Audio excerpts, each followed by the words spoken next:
Hello guys, তোমরা কেমন আছো? আমি ভালো আছি। আজকে আমি রান্নাবাড়ি বানাচ্ছি না, ওরা তো কিছুই ছিল না। ওর মা রাতে বউটা আছে পাশে বউটা বাদে আমি যদি জগনে ওটা পুরো দেখব ঠিক আছে বলো আমাদের না দেখে লজ্জা লাগে কিন্তু ওর তো কোনো সিদ্ধান্ত নেই।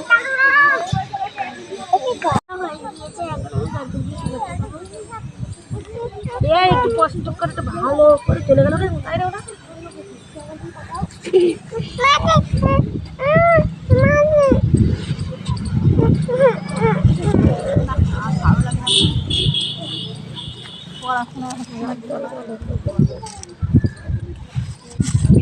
পড়াশোনা করলেও পাবো